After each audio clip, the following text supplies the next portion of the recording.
Hello दोस्तों, आज हम लोग एक फिर ज़बरदस्त टीटी सीडीपी का प्रैक्टिस सेट करने जा रहे हैं। जो 7 और 8 फरवरी 2026 में जो एग्ज़ाम हुआ था, जिस प्रकार का एग्ज़ाम हुआ था, बिल्कुल उसी पैटर्न पे मैं क्वेश्चन लाया हूँ। इसलिए इसका नाम रख दिया हूँ न्यू पैटर्न वाले एमसीक्यू। मतलब 2026 में 7 और 8 फरवरी को एग्ज़ाम हुआ था, उसमें बहुत से प्रश्न देखने को मिले थे जो पुराने पैटर्न से हट के था। तो मैं उसी पैटर्न पे, मतलब कि न्यू पैटर्न जो बना है उसी पे मैंने एमसीक्यू बनाया है। सभी इम्पोर्टेंट क्वेश्चन है, ध्यानपूर्वक देखना। मैंने उस प्रश्न को, पुराने पेपर को एनालिसिस किया है, उसी के आधार पे मैंने क्वेश्चन बनाया है। तो स्टार्ट करता हूँ मैं क्वेश्चन नंबर 1 से। एक खास बात और है कि यह दोनों पेपर के लिए इम्पोर्टेंट है, पेपर 1 एंड पेपर 2 दोनों पेपर के लिए इम्पोर्टेंट है। यहाँ सवाल है, अर्थपूर्ण अधिगम के संदर्भ में निम्न में से कौन से कथन सही है? छात्र को सक्रिय भागीदारी का अवसर मिलना चाहिए, केवल रटने पर जोर देना चाहिए, पूर्व ज्ञान से जोड़ना आवश्यक है, प्रतिस्पर्धा ही मुख्य साधन है। यहाँ पे ऑप्शन लिखा है, पहला दूसरा सही है, पहला तीसरा, दूसरा चौथा, या फिर 1 2 3। कौन इसमें सही है यही बताना है इसमें। तो पहले पूरा ऑप्शन तो नहीं दिख रहा होगा, लेकिन मैं यहाँ से बता दूँ, अधिगम की बात हो रहा है तो यहाँ पे छात्रों की सक्रिय भागीदारी का अवसर मिलना चाहिए। केवल रटने पर जोर देने वाली बात ये गलत हो जाएगा। तो पहला यहाँ पे सही है, पूर्व ज्ञान से जोड़ना ये भी बात सही है, तो तीसरा सही है। और प्रतिस्पर्धा ही मुख्य साधन है, ये बात गलत है। मतलब कि पहला और तीसरा किस में दिख रहा है? पहला और तीसरा ऑप्शन नंबर 2 में दिख रहा है, तो सेकेंड ऑप्शन सही हो जाएगा। तो ऐसे आंसर किया जाएगा। नेक्स्ट है, वैसा ही प्रश्न फिर है, निम्न में से आंतरिक प्रेरणा के उदाहरण कौन से हैं? जिज्ञासा से पढ़ना, इनाम के लिए पढ़ना, आत्मसंतुष्टि के लिए सीखना, दंड से बचने के लिए पढ़ना। ऑप्शन नीचे लिखा हुआ है, ऑप्शन थोड़ा बड़ा है इसलिए मैं ऐसे हल कर रहा हूँ। जिज्ञासा, आंतरिक प्रेरणा का मतलब कि जो अंदर के मन से होता है उत्पन्न। तो जिज्ञासा से पढ़ना मतलब ये मन होता है कि मुझे पढ़ना है। इनाम के लिए पढ़ना तो ये बाहरी प्रेरणा हो गया। आत्मसंतुष्टि के लिए सीखना मतलब ये भी आंतरिक प्रेरणा हो गया। दंड से बचना ये बाह्य प्रेरणा हो गया। तो पहला और तीसरा यहाँ पर भी सही हो जाएगा, ऑप्शन नंबर 1 में देखने को मिल रहा है। पियाजे के अनुसार निम्न में से कौन सी विशेषताएं पूर्व संक्रियात्मक अवस्था से संबंधित है? अहम केंद्रितता, संरक्षण, प्रतीकात्मक सोच, तार्किक तर्क। अच्छा प्रश्न है, इम्पोर्टेंट है, एग्जाम में आने लायक है। तो इसमें ध्यान देना है, पियाजे की बात हो रही है और पूर्व संक्रियात्मक अवस्था जो है उसकी बात हो रही है। तो उसमें क्या क्या होता है? तो उसमें होता है अहम केंद्रितता और प्रतीकात्मक सोच होता है। संरक्षण ये किस में होता है? मूर्त संक्रियात्मक मतलब तीसरी अवस्था में। और तार्किक सोच ये चौथी अवस्था में होता है, औपचारिक वाले अवस्था में। तो ये नहीं होगा, तो ये दोनों तो गलत हो जाएगा प्रश्न के हिसाब से। तो ये पहला और तीसरा सही हो जाएगा। पहला तीसरा फर्स्ट ऑप्शन में देखने को मिल गया। वाइगोस्की के सिद्धांत के अनुसार निम्न में से कौन से कथन सही है? मैं बिल्कुल प्रश्न जो बनाया हूँ एकदम एग्जाम पैटर्न के हिसाब से, देखने में भी एग्जाम के हिसाब से लगेगा। कौन होगा सही? सीखना सामाजिक प्रक्रिया है, जेडपीडी महत्वपूर्ण है, भाषा का कोई महत्व नहीं, मचान उपयोगी है। बात वाइगोस्की की हो रहा है, तो वाइगोस्की ने बताया सीखना सामाजिक प्रक्रिया है, ये बिल्कुल सही है। जेडपीडी महत्वपूर्ण है, ये भी बात सही है। भाषा का कोई महत्व नहीं है, ऐसा तो बात नहीं है, बहुत महत्व है। मचान उपयोगी है, ये भी बात सही है। मतलब तीसरा ऑप्शन बस गलत है, बाकी सब सही है। तो 1 2 4 सही हो जाएगा। ऑप्शन नंबर 1 में देखने को मिल गया। निम्न में से कौन से रचनावादी दृष्टिकोण के तत्व है? छात्र केंद्रित अधिगम, सक्रिय भागीदारी, केवल व्याख्यान आधारित शिक्षण, अनुभव आधारित अधिगम। कौन होगा सही? रचनावादी दृष्टिकोण के तत्व कौन है? तो छात्र केंद्रित अधिगम है, सक्रिय भागीदारी है और अनुभव आधारित अधिगम है। तो ये पहला दूसरा और चौथा सही हो जाएगा। तो पहला दूसरा और चौथा फर्स्ट ऑप्शन में देखने को मिल गया। इस प्रश्न को ऐसे भी हल किया जा सकता है। ये केवल देखिए ना, तो केवल वाले ऑप्शन तो गलत होता है, तो बाकी तीसरा ऑप्शन बस काट लो, जिसमें तीसरा वो कट जाएगा। इसमें 3 है, ये इसमें भी 3 है। मैं फिर से बता दूं, ऑप्शन चारों दिखा दूं, 3 जहाँ है वो काटना है बस। ऑप्शन नंबर 3 मतलब कि 3 जिसमें है कटेगा, 3 इसमें, 3 इसमें, 3 इसमें, ऑटोमेटिक पहला ऑप्शन हो जाएगा सही। ऐसे हल किया जाता है एग्जाम में। कोहलबर्ग के नैतिक विकास के संदर्भ में सही कथन चुनना है। कौन होगा सही? पूर्व पारंपरिक स्तर में दंड आधारित सोच होती है। पारंपरिक स्तर में सामाजिक नियम महत्वपूर्ण होते हैं। उत्तर पारंपरिक स्तर में व्यक्तिगत नैतिकता होती है। सभी स्तर समान होते हैं। कौन ऑप्शन इसमें सही होगा? तो इसमें कोलबर की बात हो रही है, सभी स्तर समान नहीं होते हैं, ये बात तो गलत है, स्तर समान नहीं है, तो चौथा ऑप्शन कट जाएगा, मतलब 4 नहीं होगा। पूर्व पारंपरिक स्तर में दंड आधारित सोच होती है, बिल्कुल सही है। पारंपरिक स्तर में सामाजिक नियम महत्वपूर्ण होता है, ये भी सही है। उत्तर पारंपरिक स्तर में व्यक्तिगत नैतिकता की बात होती है, ये भी सही है। मतलब 1, 2 और 3 सही है। निम्न में से कौन से समावेशी शिक्षा के सिद्धांत हैं? सभी बच्चों को समान अवसर देना, विविधता का सम्मान, केवल प्रतिभाशाली बच्चों पर ध्यान देना, भिन्न शिक्षण विधियों का उपयोग। यहाँ पे केवल दिख रहा है तीसरे ऑप्शन में, तो ये तो नहीं होगा। तीसरा जहाँ होगा वो कटेगा, ये कट गया, ये कट गया। बाकी और चौथे ऑप्शन में मतलब तीसरा 3 जहाँ होगा वो कटेगा। यही ध्यान देना, ऐसे ही हल किया जाता है, सबसे बेहतरीन तरीका है। 3 जहाँ होगा कटेगा, यहाँ पर भी 3 है, तो पहला ऑप्शन तो ऑटोमेटिक सही हो जाएगा। ऐसे हल करना है। निम्न में से कौन से आलोचनात्मक चिंतन को बढ़ावा देता है? प्रश्न पूछना, विश्लेषण करना, रटना, तर्क करना।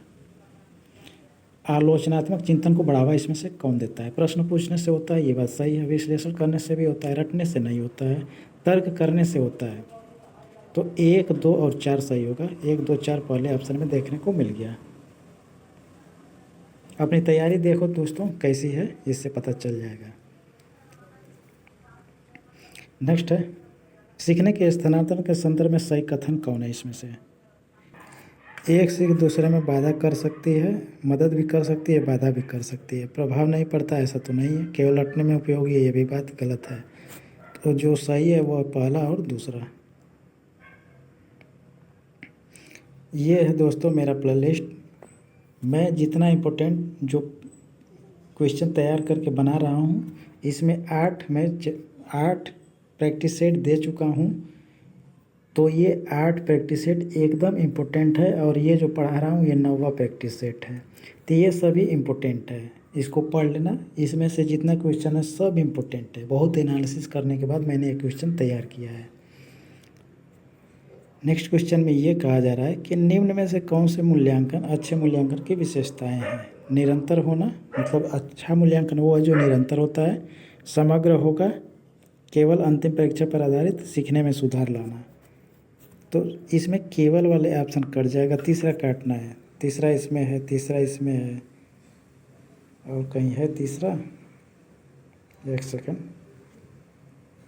हाँ तीसरा चौथे ऑप्शन में भी है। तो मतलब ये कट जाएगा पूरा, पहला ऑप्शन सही हो जाएगा।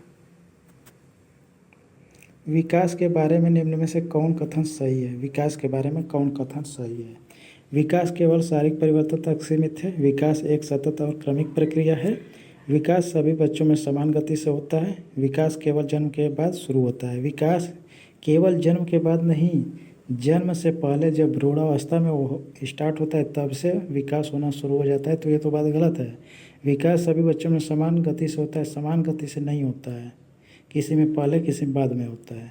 विकास केवल शारीरिक परिवर्तन तक सीमित है, ऐसा नहीं, मानसिक परिवर्तन भी है इसमें। तो इसलिए यहाँ पे सेकेंड ऑप्शन हो जाएगा सही। विकास एक सतत और क्रमिक प्रक्रिया है, ये लगातार होता रहता है विकास। नेक्स्ट है, निम्न में से कौन सा प्रश्न रचनात्मक सोच को बढ़ावा देता है? ऑप्शन दिख रहा होगा। संज्ञा की परिभाषा क्या है? वाक्य में क्रिया की पहचान करें। यदि तो आप शिक्षक होते तो इस कहानी का अंत कैसे बदलते? पर्यायवाची शब्द लिखो। रचनात्मक सोच को कौन इसमें बढ़ावा देगा? तो यदि आप शिक्षक होते तो इस कहानी का अंत कैसे करते? ये वाला ऑप्शन सही होगा। ADHD मतलब ध्यान अभाव अति सक्रियता विकार की मुख्य विशेषता क्या है? सामाजिक अलगाव, बार बार दोहराव वाला व्यवहार, ध्यान की कमी और आवेगशीलता, केवल भाषा में कठिनाई। भाषा से इसका कोई मतलब नहीं है, समाज से कोई लगाव नहीं, बार बार दोहराने वाली बात नहीं है। यहाँ पे ध्यान की कमी और आवेगशीलता हो जाता है, ध्यान भंग होता रहता है बार बार। रचनात्मकता को बढ़ाने के लिए शिक्षक को क्या करना चाहिए? केवल रटने पर जोर देना, बच्चों को प्रश्न पूछने से रोकना, वास्तविक जीवन की समस्याएं देना, केवल पाठ्यपुस्तक तक सीमित रखना। रचनात्मकता को बढ़ाने के लिए शिक्षक को क्या करना चाहिए? तो कोई भी पाठ्य अगर पढ़ाया जाए तो वास्तविक जीवन की समस्याओं से जोड़कर, इसलिए यहाँ पे थर्ड ऑप्शन हो जाएगा सही। नेक्स्ट आगे है, निम्न में से कौन सा प्रभावी समस्या समाधान में बाधा उत्पन्न करता है? मंथन, अनुरूपता, प्रतिक्रिया सेट, अवधारणा मानचित्रण। जब प्रश्न समझ में ना आए तो इंग्लिश भी देख लेना चाहिए। यहाँ पे इसका आंसर हो जाएगा रिस्पॉन्स सेट, प्रतिक्रिया सेट। नेक्स्ट, रूपात्मक मूल्यांकन मतलब फॉर्मेटिव असेसमेंट का मुख्य उद्देश्य क्या है? केवल अंक देना, अंतिम अंक तय करना, सीखने की प्रक्रिया में सुधार करना, छात्रों की तुलना। आंसर हो जाएगा इसका सीखने की प्रक्रिया में सुधार। वाइगोत्स्की के अनुसार ZPD क्या है? जो बच्चा स्वयं कर सकता है, जो बच्चा कभी नहीं कर सकता, जो बच्चा सहायता से कर सकता है, जो केवल शिक्षक कर सकता है। तो यहाँ पे ZPD का मतलब होता है हेल्प करना, सहायता करना। तो जो बच्चा सहायता से कर सकता है वही ZPD है। इसके फोल्डिंग का क्या अर्थ है? बच्चों को स्वतंत्र छोड़ देना, बच्चों को दंड देना, आवश्यकता अनुसार सहायता और संकेत देना, केवल परीक्षा लेना। तो यह ZPD का ही एक हिस्सा है, तो इसलिए आवश्यकता अनुसार सहायता और संकेत देना होता है इसके फोल्डिंग का अर्थ।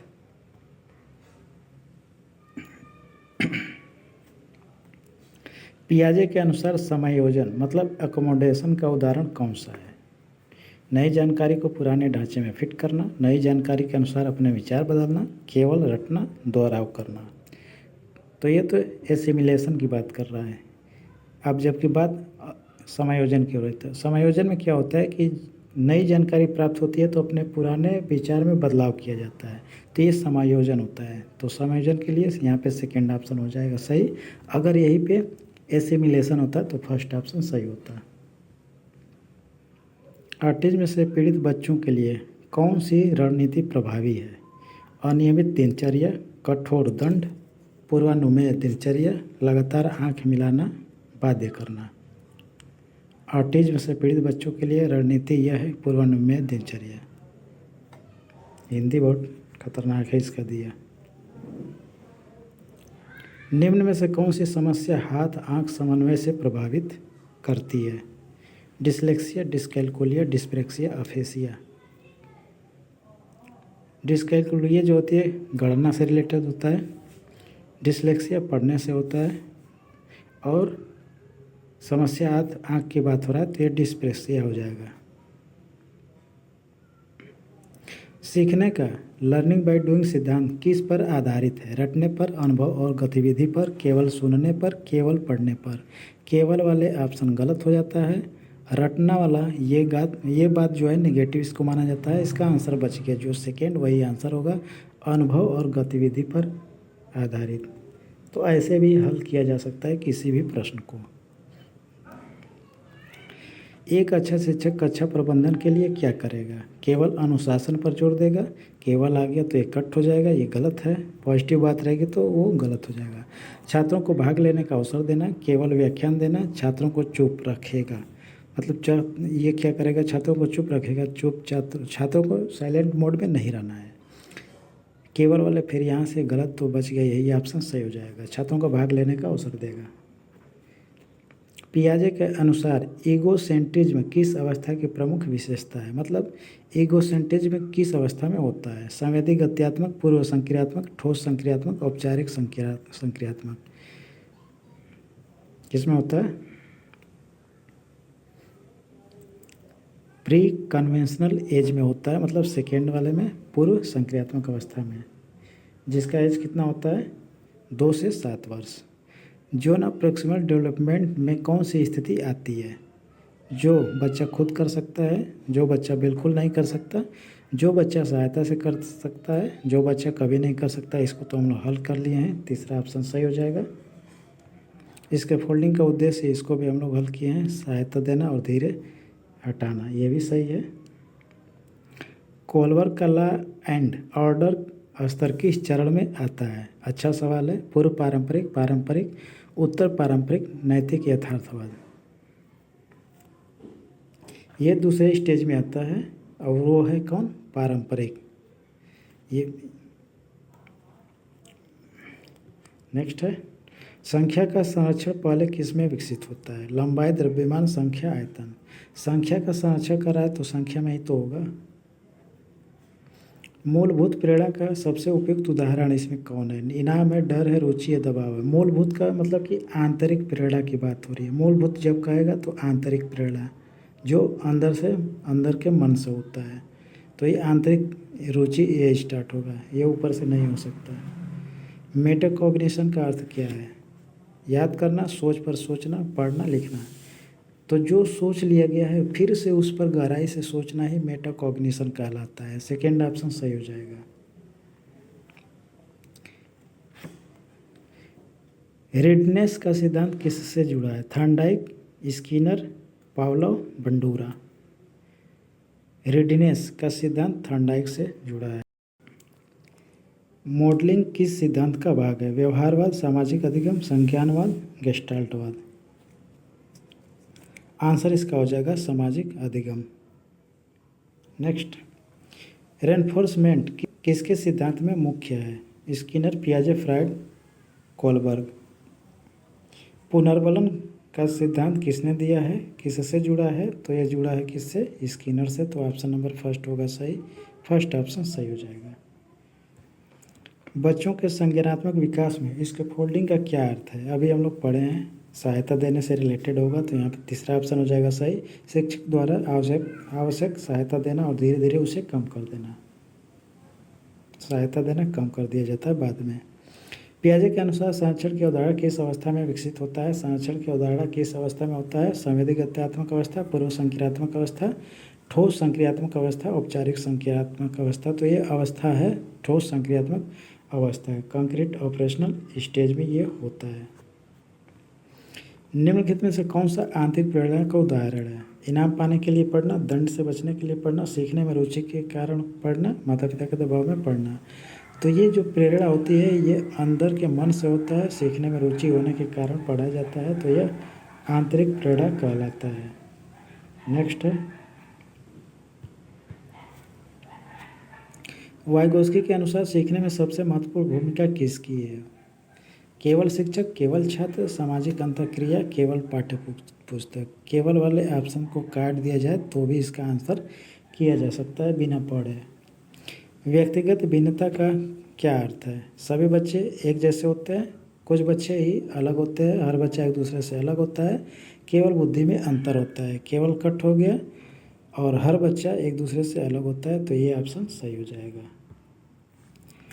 निम्न में से कौन सा रचनावादी शिक्षण का उदाहरण है, शिक्षक द्वारा केवल व्याख्यान देना, छात्रों को स्वयं खोजने और समझने के अवसर देना, केवल नोट्स लिखवाना, केवल परीक्षा पर ध्यान देना। यहाँ पे केवल आ गया तो कट हो गया, यहाँ पर भी केवल है, चाहे बीच में केवल दिखे चाहे किनारे पे वो केवल बस है तो गलत हो गया। तो यहाँ पे सेकेंड ऑप्शन सही हो जाएगा, छात्रों को स्वयं खोजने और समझने के अवसर देना। कोलबर्ग के अनुसार नैतिक विकास का पहला स्तर कौन है, पूर्व पारंपरिक स्तर, पारंपरिक स्तर, उत्तर पारंपरिक स्तर, सामाजिक स्तर। तो सामाजिक स्तर वाइगोस्की का है, तो ये तो नहीं होगा, कौन होगा, तो पारंपरिक स्तर ये पहला है, पूर्व पारंपरिक दूसरा है, उत्तर पारंपरिक ये तीसरा है। अब बात किसका किया है, नैतिक विकास का पहला स्तर, तो पहला स्तर कौन होगा, पारंपरिक स्तर। तो यहाँ पे सेकेंड ऑप्शन करेक्ट हो जाएगा, सही है। कक्षा में समावेशी शिक्षा का मुख्य उद्देश्य क्या है, केवल होशियार बच्चों को पढ़ाना, सभी बच्चों को समान अवसर देना, कमज़ोर बच्चों को अलग करना, केवल परीक्षा परिणाम सुधारना। यहाँ पर केवल है, यहाँ पर केवल है, बाकी दो ऑप्शन में से कौन ऑप्शन सही होगा। समावेशी शिक्षा की बात हो रही तो सभी बच्चों को समान अवसर दिया जाता है। तो बस दोस्तों यही था और इतना ही था आज के लिए, मिलते हैं अगले वीडियो में।